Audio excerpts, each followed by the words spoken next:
Welcome. Bonjour à tous, goeiedag et bienvenue. Welcome pour cette deuxième émission transfrontalière et bilingue. On a décidé de vous parler sorcellerie et légendes. Quoi de mieux que faire le tournage ici à Het Mysterie aan Estemne à Poprang. Voor deze tweede grensoverschrijdende tweetalige aflevering hebben we het Volkscafé Het Mysterie in Poprang uitgezocht, waar heksen en trollen hun thuis hebben gevonden. Inderdaad, we gaan vandaag hebben over hekserij en legende. Maar eerst is het tijd om terugkijken op het nieuws met Antoine en Lander. Mais on va tout d'abord commencer avec Antoine et Lander qui vont nous raconter ce qui s'est passé ces dernières semaines en Flandre. Suivez-moi, kom met me mee!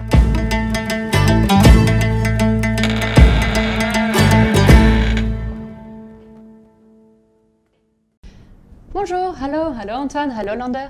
Alors Antoine, plus besoin de te présenter, le mois dernier on a vu, tu es un des porteurs de projet de Welcome. Mais toi, Lander, tu as un petit nouveau pour nous. Peux-tu nous dire quelques mots sur qui tu es? We hebben vorige keer Antoine al ontmoet. Die is een van de projectleiders van Welcome. Maar Lander, wil je ons iets over jezelf vertellen? Ja, een heel klein beetje. Ik ben Lander, ik ben lid van VZ2 West-Anglia. We zijn een grensoverschrijdende vereniging, een vereniging Franco-Belge. Ja. Samen met, in het comité zijn er Fransen en Belgen en samen werken we projecten uit. Ik denk een van onze bekendste projecten is onze maandelijkse filmavond in de Barbier, Le Ciné Soirée. Ja, inderdaad. En wij zijn ook de drijvende kracht achter krachtboer La Force du Fermier. Oké, nou leuk. En vandaag, wat kan je me vertellen over de laatste week in Vlaanderen? Wat zijn de leuke evenementen? Wat is er gebeurd? Ik zal het even hebben over Vivons Samen. Ja? Dat is een mooie samenwerking tussen de Franse organisatie Les Papillons Blancs Dunkerque. Ze dienen samen met VZ2 de Lovi een microproject in bij Interreg met als titel Vivons Samen. Het opzet van het project is elkaar beter te leren kennen en informatie en ervaringen uit te wisselen, die ze dan samenvoegen in een tweetalige gids om op die manier ook andere organisaties, verenigingen en bedrijven te inspireren. Vandaag ondersteunen zij 1300 personen met een verstandelijke gehandicapt in de ruime regio rond Duinkerke. De realisatie van de gids gebeurt door een grensoverschrijdende werkgroep van medewerkers, bewoners en familie van de beide organisaties. Ter voorbereiding van heel deze organisatie maakten de beide organisaties kennis met elkaar, dan voor elkaars realisatie te gaan bezoeken onder andere. Naast de gids was er eigenlijk ook een heel mooie muzikale ontmoeting tussen Il Sogno vanuit de Lovi en het trio akoestiek van Les Papillons Blancs. Zij deelden onder andere samen het podium in De Pannen, Rijkspoede of Feest in het Park op 30 juni. Het is eigenlijk een project boordevol inspiratie. Interessant. En nu gaan we naar de Franse kant. Maintenant, Antoine, qu'as-tu à nous raconter? Je crois que là, on va être en plein dans notre thème, le thème de ce mois-ci. Ouais, j'ai plein de choses à vous raconter sur ce qui s'est passé en Flandre côté français ce coup-ci. Et ouais, des choses très sympas. Alors c'est une émission un petit peu sur le thème des contes, des légendes. Et puis là, on a un événement qui s'est déroulé à Morbecque début septembre, qui est en plein dedans. Vous avez peur des sorcières ou pas, tous les deux? Toch wel. Ouais. Moi, ça me rassure pas toujours. Il y a effectivement un événement qui est devenu incontournable. C'était cette année la 10e édition de la fête des sorcières à Morbecque. Un événement qui regroupe vraiment tous les fans de l'époque médiévale, mais aussi de tout ce qui est heroic fantasy. On a beaucoup de ce qu'on appelle le cosplay, donc des gens qui viennent costumés pour passer un moment, un week-end à Morbecque sur le thème des sorcières du Moyen-Âge, des contes, des légendes. À Morbecque, qui est une terre de légende, mais ça je pense qu'on va y revenir un petit peu après. On va en parler après. Justement. Un bel événement, et puis en plus on avait quand même, ils ont eu la chance cette année d'avoir des groupes musicaux qui sont passés, dont le fameux et relativement connu Luc Arbogast, pour nos spectateurs qui le connaissent, qui lui a permis de faire venir encore un petit peu plus de monde et a donné un chouette spectacle. Il y avait aussi un autre groupe très sympa qui s'appelle Prima Nocta, donc il y avait toutes sortes d'activités, il y avait un village médiéval avec... on pouvait apprendre voilà, tout ce qui était il y a un forgeron qui forgeait des matériaux en fer, il y avait le travail du cuir, les tissus, enfin il y avait vraiment beaucoup de choses très sympas, un bel événement qu'on vous invite à découvrir à Morbecque en septembre pour l'année prochaine. Ça marche. Je crois que de ton côté aussi, on va parler d'une fête en tout cas. Ja, we gaan naar de kust, naar de westkust, naar Nieuwpoort. Daar vierde Nieuwpoort was de 50ste editie van de Sint-Bernardusfeesten. Met meer dan 100 Sint-Bernardushonden en meer dan 100 Nieuwpoortse handelaars werd dit een editie om niet snel te vergeten. Daarbij kwam ook nog de volledige steun van de zon die er zorgde voor hard verwarmde temperaturen. Er was heel veel te doen in de badstad. Er was een groot podium met erg bekende Vlaamse artiesten, een recordpoging visbakken, een strandbar van de Sint-Bernardusbrouwer, een reuzentaart om de verjaardag te vieren, een kilometerslange braderie boordevol animatie met muziek, kinderanimatie en straattheater. Resultaat? Volk. Heel veel volk. Ik vraag me eigenlijk af of er ooit zoveel mensen samen stonden op de zeedijk. Maar alles ging in een heel gezapige, warme ambiance en een gezellige sfeer. Ja, dat was eigenlijk echt wel een topeditie die niet gauw vergeten zal worden. En ja, inderdaad verlangen we ondertussen ook alweer een heel klein beetje naar de zon, maar eerst gaan we genieten van nog enkele hele leuke winteravonden. Ja, inderdaad, ja, veel mensen. En nu op een hele andere subject. Antoine gaat nu over wat anders praten en het is het werk in Vlaanderen, in Frankrijk, mais ook in België. Maintenant, Antoine, tu vas nous parler d'un événement un peu particulier sur l'emploi, il me semble, l'emploi transfrontalier d'une certaine manière. Exactement, et puis comme tu l'as dit, c'est un sujet qui est complètement différent pour le coup. Alors, on quitte un peu les sorcières, mais c'est un projet Interreg et c'est très important d'en parler. On est content et fier de pouvoir en parler puisque effectivement l'emploi transfrontalier, c'est un vrai sujet. Dans Welcome, on vous parle de culture, de patrimoine, de fêtes, un peu de sorcières, mais aussi d'économie et de mobilité. Et il y a effectivement le 17 octobre, là c'est tout récent, a eu lieu un forum sur l'emploi sans frontières, justement, organisé par VDAB, par Pôle emploi, par la ville de Bailleul, évidemment, par la CCFI aussi. Ça a permis de présenter 250 offres d'emploi transfrontaliers, puisqu'on le sait, il y a un taux de chômage qui est très faible côté belge, vous avez de la chance, sérieux, et ce qui permet voilà, de créer justement des échanges entre France et Belgique sur l'emploi. Il y a 4% de taux de chômage en Flandre belge, hein, comme on a pu le découvrir lors de ce salon. 250 offres d'emploi ont été proposées à tous les visiteurs. Donc un franc succès. Et puis ce qui est intéressant aussi dans ce genre de démarche, c'est que effectivement quand on parle d'emploi, on a la notion le travail, mais il y a aussi tout ce qui va à côté. Et ce qui était bien, c'est que ce forum était aussi là pour donner des informations, des conseils. Par exemple, voilà, si je veux venir travailler en Belgique, quelles sont les démarches administratives, les papiers que je dois remplir, que je dois faire pour pouvoir bosser en Belgique. Donc un bel événement qu'on a pu découvrir et qui a rencontré un franc succès. Oui, c'était super intéressant, effectivement, de la possibilité d'avoir ces informations-là. Il y a plein d'idées, fausses ou vraies, mais en tout cas, cet événement a pu apporter pas mal de réponses. Donc c'était vraiment une chouette initiative. Maintenant, on retourne, on va parler culture avec un week-end gallo-romain. Je laisse la parole à Lander pour nous expliquer ça.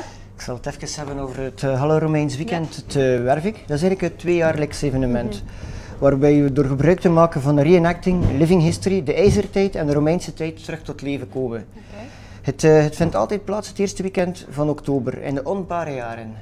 Het is een heel mooi, prachtig evenement die het festival zo historisch mogelijk correct probeert te brengen. Naast mensen die geïnteresseerd zijn in geschiedenis of dagjesmensen en families, mag het Gallo-Romeins weekend ook talrijke leerlingen uit het secundair onderwijs verwelkomen. Interessant, dus op een leuke manier kan je... Ja, eigenlijk is dat perfect ook. Op een heel informatieve manier komen de jongeren in aanraking met een tijd dat ze niet meer kennen. Dus er komen scholen vanuit gans Vlaanderen, maar ook uit Wallonië. Als thema voor deze 14e editie werd gekozen voor het thema Tempus Fugit, of de tijd vliegt. Bezoekers kunnen kennis maken met de evolutie van een Romeinse legionair tussen circa 1000 voor Christus, toen de Latijnen zich vestigden in de streek rond Rome, en 467 voor Christus. Dat was eigenlijk het einde van het West-Romeins Rijk. Dat is eigenlijk een beetje het verhaal van het Gallo-Romeins weekend. Oké, dus elke 2 jaar? Ja. Ok. Nou, nu un laatste événement et maintenant le dernier événement qu'on va vous présenter. Je te laisse la parole, Antoine. Alors je ne vais pas dire qu'on a gardé le meilleur pour la fin, mais cet événement-là, pour moi, c'est quand même un petit coup de cœur. Alors, un coup de cœur pour plusieurs raisons. Alors cet événement, je vais vous le dire tout de suite, ça s'appelle la Nuit des fraudeurs. Alors ça va déjà parler à pas mal de monde. C'est un petit coup de cœur personnel. Déjà, parce que bon, de manière très égoïste, c'est un des premiers reportages qu'on a fait sur Flandre Télévision quand on a créé la chaîne il y a 6 ans. Deuxièmement, c'est un coup de cœur parce que quand on parle de transfrontalier, là on est en plein dedans, je vais vous expliquer le principe, vous allez tout de suite comprendre. Et puis justement, le coup de cœur pour une troisième raison, c'est que c'est un événement ultra familial, convivial et super bon enfant. Je vous explique le principe, je vous pose les règles du jeu très simplement.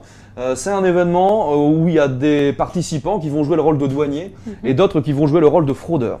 Donc ils se retrouvent, ça se déroule à Oudekerk. Donc ils se retrouvent à Oudekerk et ils partent en bus, douaniers et fraudeurs, et on les dépose quelque part en Belgique. Et une fois qu'ils sont arrivés en Belgique, on leur donne une carte. On leur donne même pas de boussole, je crois, ils ont le droit de ramener une lampe. Et ils vont marcher dans la nuit franco-belge, dans la nuit belge d'abord puis française, pour revenir à Oudekerk par différents checkpoints. Et l'objectif des douaniers, c'est évidemment d'attraper les fraudeurs. Et c'est vraiment un événement ultra sympa. Là, on est vraiment sur le retour on est au cœur de l'actu, puisque ça s'est passé juste hier, ce samedi 26 octobre.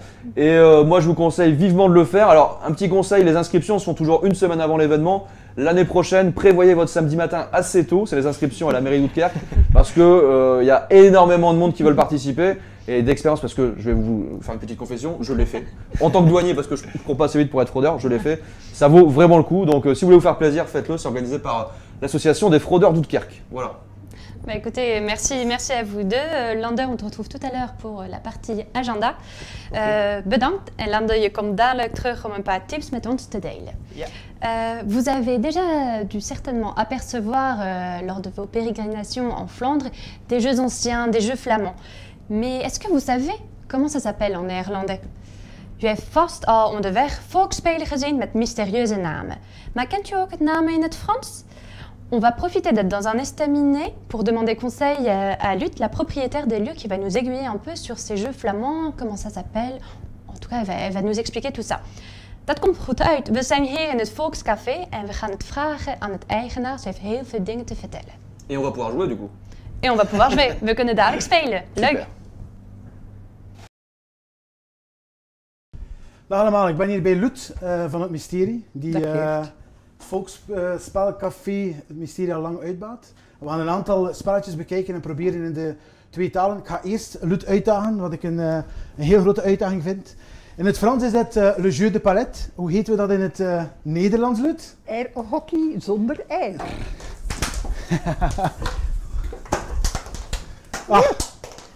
Wacht, voilà. Zie je, ja, ik ben al verloren, maar goed. We gaan over naar het volgende spelletje. Dat is een heel bekend volksspel. We weten dat La Jeu de Grenouille. Hoe heten we dat in het Vlaams of West-Vlaams, Lut? Ik ga jou eerst eens laten demonstreren. De put. De put. Dat is dan een oud spelletje, dat is heel bekend. De eer is gered. Oh. Ja, voilà. Voilà, Het nu is heel jij. sterk voor mij, maar nee, ik durf me niet eraan wagen, ik ga toch verliezen tegen jou. We gaan over naar het volgende spel. Ik zie daar al twee andere kandidaten klaar zitten om ons mee te spelen. Spelen.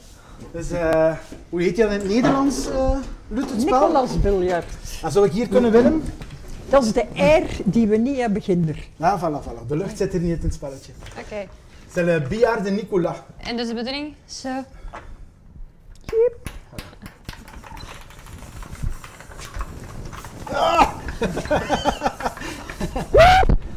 Oh, celle-là aussi.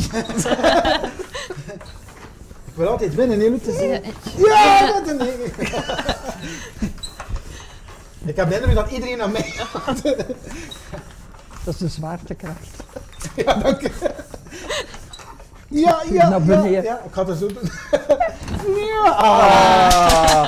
Yes. Maar ik heb iedereen laten winnen omdat iedereen kon Ja, Ja, natuurlijk. ja. Bedankt Lut voor de gastvrije ontvangst. We hebben een aantal mooie reportages kunnen maken hier. En we Goed, gaan op het gemak nog een pintje drinken aan de toog hier. Vooral dat is Dank u wel. Bedankt. Dag. On passe maintenant aux choses sérieuses. On vous a promis une émission qui parlait de légendes. We hebben u beloofd dat we over legendes zouden hebben. Daarvoor hebben we Jacques Messiaen als gast uitgezocht. Hij is een schrijver uit Morbecque met als favoriete thema hekserij in Vlaanderen. Il est donc maintenant de retrouver Jacques Messiaen, notre invité, un auteur passionné par les Flandres et les histoires de sorcières.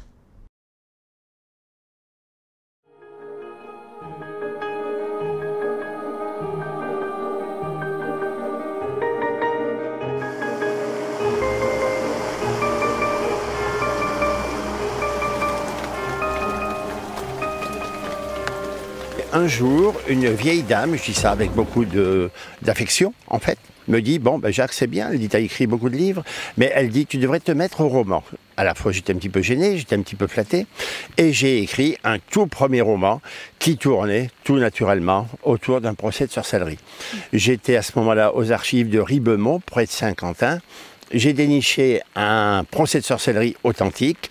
Il s'agissait d'une jeune fille de 18 ans qui a été témoin du bûcher de sa mère devant le parvis de l'église Senlis. Donc elle a vu brûler sa mère avec les odeurs, avec les craquements, les bruits, etc.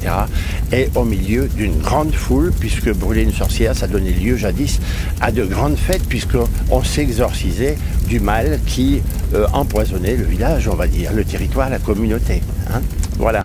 Et puis j'ai continué à écrire des romans, mais je n'ai jamais perdu de vue un des thèmes favoris, un de mes sujets de prédilection, c'est-à-dire la sorcellerie en Flandre. J'ai écrit pas mal de choses, des contes, des nouvelles qui tournaient autour des sorcières et autour du diable. Évidemment, on n'imagine pas une servante sans son maître. Alors on a bien compris que vous avez un intérêt tout particulier pour les Flandres et puis on dit qu'ici on est au pays des sorcières. Vous pouvez un peu nous expliquer pourquoi on dit ça? Effectivement, on a qualifié le village de Morbecque de pays de sorcières. J'avais trouvé ça dans un livre de Louis de Backer, un livre qui avait été écrit au milieu du 19e siècle, et il qualifiait Morbecque et un village voisin d'ailleurs, en bordure de forêt aussi, Saint-Floris, en disant que c'était des pays de sorcières. Alors, j'ai voulu en savoir plus.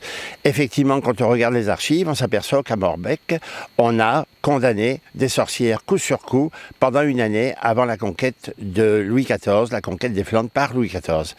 On a, une certaine année, en 1658, mis sur le bûcher une sorcière toutes les 6 semaines, pendant toute l'année. C'était quelque chose d'horrible. On a imaginé, évidemment, des raisons.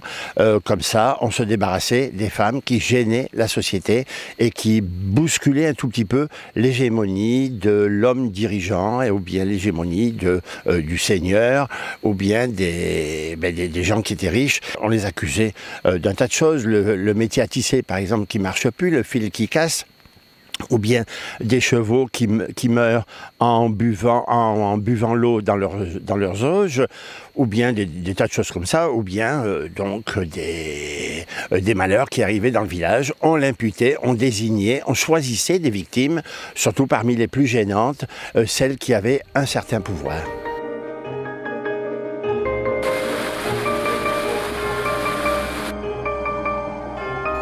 Exactement, les sorcières, on entend que leurs histoires ont toujours du succès, ça intrigue, on a envie d'en savoir plus. Et du coup, cette fameuse histoire de la sorcière Marie Grouët, est-ce que vous pouvez nous expliquer en quelques mots quelle est son histoire? Oui, ben voilà. Alors donc, ma grand-mère qui habitait donc en face d'un canal, à 2 kilomètres d'ici, on est toujours sur le territoire de Morbecque, quand on était gosse, on passait nos vacances chez elle, la plupart de nos vacances chez elle. Et je me souviens, une fois, elle me demande d'aller chercher du café de l'eau dans le canal pour faire son café. Sachant qu'à l'époque, l'eau n'était pas polluée du tout.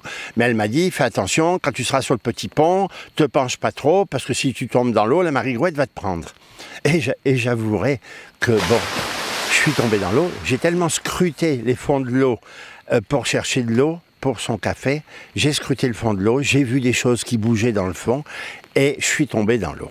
Et c'est un de mes frères qui m'a sorti de l'eau et j'ai pleuré toutes les larmes de mon corps et je n'invente rien parce que la Marie Grouët, je ne l'ai pas vue. Et je me revois sécher devant l'âtre de chez ma grand-mère. Donc ça remonte à pas mal d'années, ça, avant les années 50 en fait. Et donc j'ai pleuré, tout le monde rigolait évidemment hein, de ma crédulité. Et la Marie Grouët, au fond, je me suis dit, il y avait quelque chose en moi qui fait que un souvenir douloureux qui fait que il fallait qu'un jour je m'exorcise de cette déception en écrivant, en imaginant donc une Marie Grouët. J'ai donc enquêté du côté de chez ma grand-mère en pleine campagne et j'ai dit c'est qui la Marie Grouët, comment on la voit, bon on dit elle vit au fond de l'eau mais c'est une femme. Et, ah ben c'est une femme, ben oui, mais elle ressemble à une grenouille, elle peut respirer dans l'eau. Donc j'ai dit femme, grenouille, donc l'illustratrice à laquelle j'avais pensé, je lui ai dit un petit peu de quoi il s'agirait peut-être. Et elle m'a dit, bon, ben, on va faire ça en fonction de ce que tu dis. Hein, donc on l'a imaginé très vieille, très laide, avec une tête de grenouille, difforme, mais avec un corps de femme, pourquoi pas. Le corps de femme, on ne le voit guère parce qu'il reste dans l'eau. Le corps de grenouille, la tête de grenouille, on la voit puisque de temps en temps, elle émerge de l'eau à la recherche des petits-enfants imprudents. Un mythe qu'on utilise pour empêcher les enfants d'aller trop près de l'eau, à l'époque surtout où les enfants n'apprenaient pas à nager. Hein? D'accord, et vous savez un peu quelle est l'origine de ce mythe? Vous pouvez nous raconter d'où vient cette histoire, cette légende? Alors je vais commencer comme une belle histoire, jadis, les belles histoires commencent comme ça. Hein? Une pauvre femme habitait au village, elle venait on ne sait pas trop d'où, et elle s'est installée là avec ses 2 enfants. Et les gens du village, évidemment, comme elle était étrangère, la regardaient d'un mauvais œil. On s'est dit qui c'est celle-là, qui s'installe là-bas au bout du bois et qui vit avec ses enfants, qui s'en va chercher du bois pour chauffer, qui ramasse un petit peu de pommes de terre dans son jardin qu'il y avait derrière sa maison. Et cette année-là, par malheur, le métier du fil à tisser casse. On trouve souvent cet argument-là dans les procès de sorcellerie. Il y a aussi une femme qui donne naissance à quelques monstres, hein, au lieu de donner naissance à des beaux bébés. Et il y a donc des animaux de ferme qui meurent. Enfin bref, c'est la misère. On a incriminé cette brave femme puisqu'elle venait de l'étranger.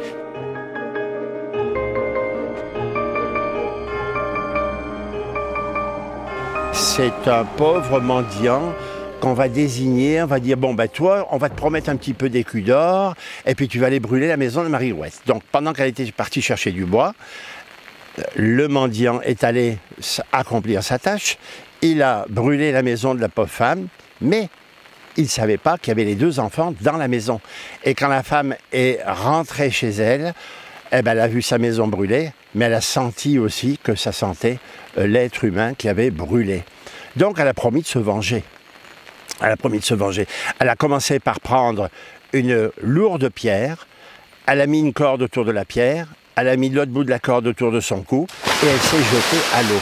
Depuis ce temps-là, elle vit au fond de l'eau et elle s'est promise de toujours punir les enfants des autres s'ils étaient trop imprudents, s'ils n'étaient pas sages, etc. Et c'est pour ça qu'il ne faut pas aller trop près du bord de l'eau pour ne pas être pris par la Marie-Grouette. Voilà.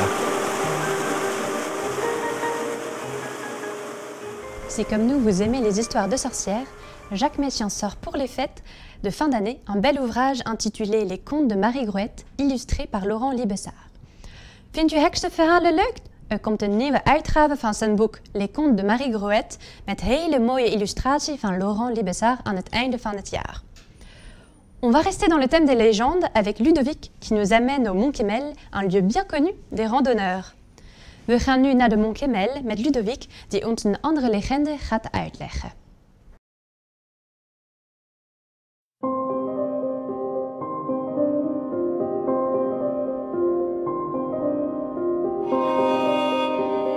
Maandag. Kermismaandag in Ypres begint het 1521. Maxima, Magdalena en Lucia, 3 brave meisjes uit Ypres, wandelen naar huis na de kermis. Als plots een wit paardje naast hem komt trappelen. Het mooiste witte paardje dat de meisjes ooit hebben gezien. Met zijden linten geweven in hun manen, in hun staart. Het mooiste paardje. En daar komt een mannetje. Een mannetje die bij het paardje hoort. En die houdt het paardje vast en die zegt tegen de meisjes: als je wilt klimmen op mijn paardje, doe gerust, doe gerust. Je mocht met mij mee. De meisjes twijfelen, maar zo'n mooi paardje, zo'n kans krijg je nooit meer. Dus klimt 1 meisje op het paardje. En het tweede en het derde. En ze beginnen te wandelen, te stappen. Het mannetje houdt het paard vast. Ze stappen, ze stappen, ze stappen. Ze wandelen, ze lopen, ze beginnen te lopen. En het paardje vliegt. En het paardje vliegt weg met de meisjes op de rug.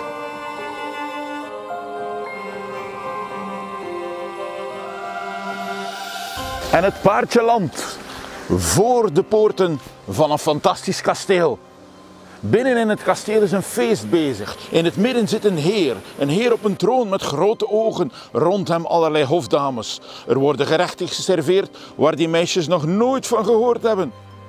En dan is het tijd voor een spelletje. Nee, geen spelletje, zeggen de meisjes. Wij kunnen geen spelletje meer spelen, wij moeten voor het donkere thuis zijn. De ogen van de heer die schieten vuur en de meisjes kunnen niet anders dan het spelletje spelen.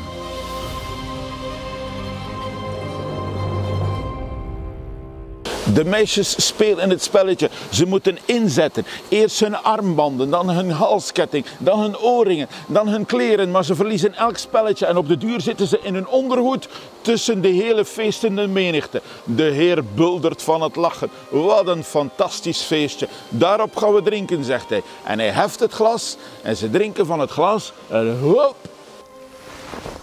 En als ze hun glas neerzetten, zitten ze plotseling niet meer in een kasteel, maar in een of andere diepe put. De kinderput bovenop de Kemmelberg. Oh.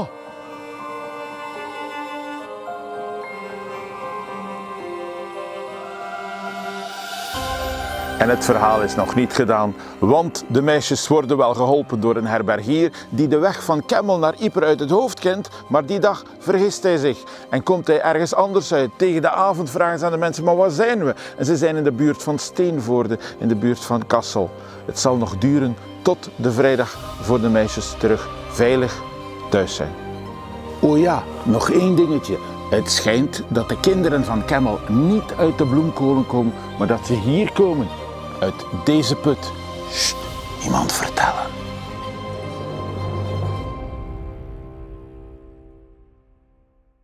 Dankjewel, merci Ludovic. Florent et Lander viennent de me rejoindre. Ils ont repéré quelques événements sympas à faire en Flandre les semaines qui viennent. Nu gaan we verder met tipstijd. Florent en Landers hebben een paar leuke tips uitgezocht. We beginnen met jij, Landers. Wat heb je voor leuks gezien? Ik heb een mooie tip. In het kasteel de Beauvoorde opent een hele mooie nieuwe expositie. Grote kunst voor kleine kenners.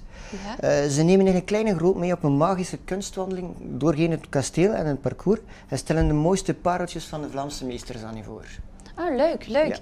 Ja. En Florent, donc maintenant à ton tour Florent, toi aussi ça se passe dans un musée je crois Exactement Saskia, ça se passe au musée de la vie rurale de Steenwerk le 30 octobre prochain de 14h30 à 15h45 pour vous conter la vie du petit Joseph en 1900, donc il y a plus de 100 ans, Joseph, un petit garçon qui a vécu dans une ferme justement de l'époque.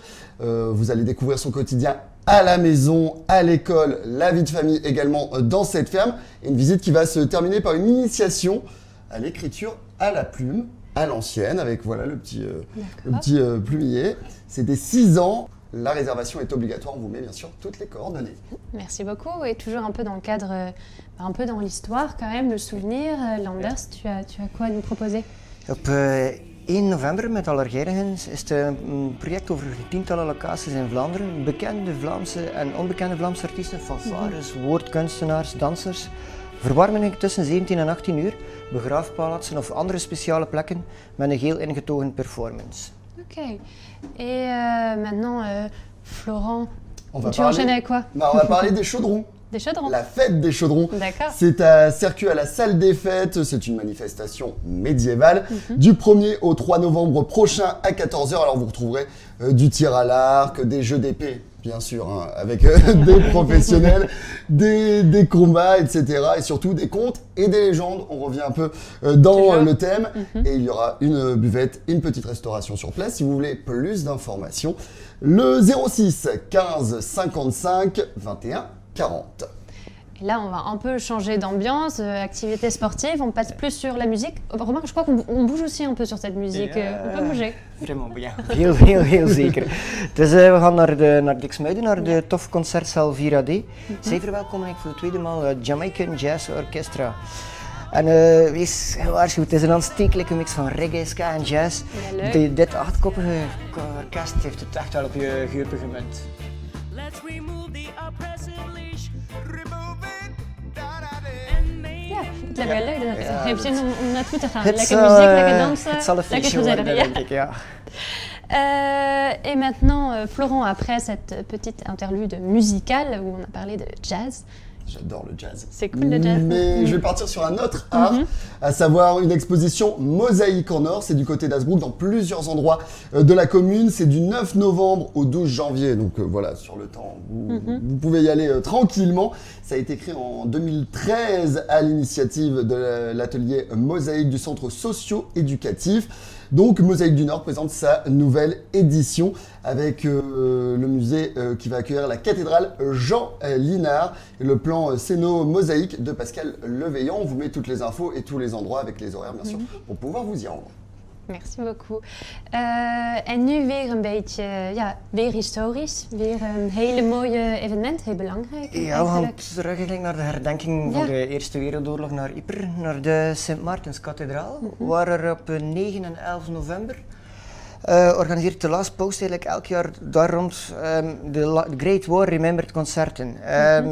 Ja, dit concert draagt eigenlijk bij tot de herdenking door de tijd 100 jaar terug te draaien en het publiek in een atmosfeer van de Grote Oorlog onder te dompelen.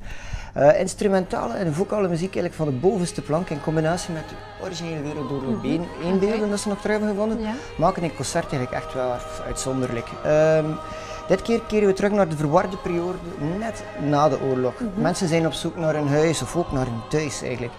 Dus de Koninklijke Harmonie Ypriana en het koor Chorus vormen de muzikale basis van een uniek concept, waar dit jaar ook Luca Bloem, Maaike Kafmeijer en Kobe Sercu samen met de klaroeners van de Last Post te gast zijn. Dus ja, eigenlijk een unieke ervaring. Ja, het is echt een unieke concert, un unique événement. Et maintenant, après donc, ce concert, c'est sur le souvenir, sur l'histoire, sur la guerre. On passe à quelque chose d'un peu plus léger. Tu nous amènes sur un marché de Noël, si je ne me trompe pas, un peu particulier. Un peu particulier, bah oui, le mois de novembre, on va commencer à voir fleurir les marchés de Noël, mais celui-là est particulier, c'est à Boskep, le marché de Noël à l'ancienne. C'est à la salle polyvalente les 16 et 17 novembre prochains. Un événement bien sûr familial, il y aura des stands d'artisanat, de décoration bien évidemment, on retrouve les gaufres maison, on va aussi retrouver la vente de pain à l'ancienne et la participation exceptionnelle de la chorale Par Monts et Voix qui va interpréter le samedi à 18h plein de chants de Noël avec 60 choristes, ce qui est assez conséquent.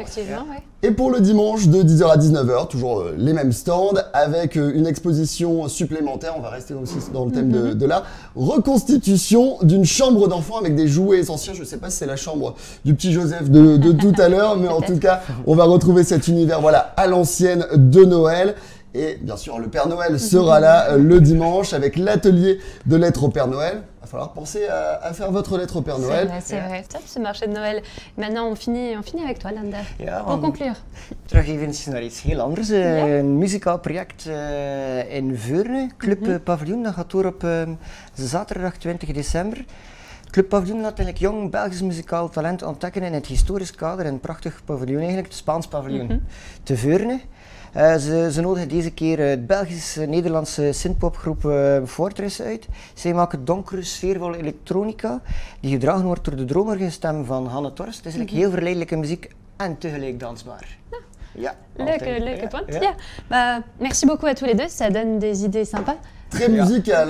Oui, très musical. Oui, toujours des belles idées de sortie en Vlaanderen. Dat waren een paar leuke ideeën om voor een dagje uit. Maar het is nu al het einde van het programma. We hopen dat u het leuk gevonden hebben. C'est déjà la fin de l'émission. Du coup, je vais demander à tout le monde de me rejoindre pour un petit au revoir collectif. À tout de suite. On remercie donc tous ceux qui ont participé à l'émission, Lut qui nous a accueillis ici dans son café, Interreg qui nous fait confiance. Bedankt aan iedereen die aan deze aflevering hebben meegewerkt en speciaal aan Lut van het Volkscafé voor haar vriendelijke ontvangst. En bedankt aan u voor het kijken. We komen op 24 november weer terug. On espère que ça vous a plu. N'hésitez pas à partager, commenter, liker sur les réseaux sociaux. Rendez-vous le 24 novembre pour la prochaine émission. Tot ziens! Salut! Salut!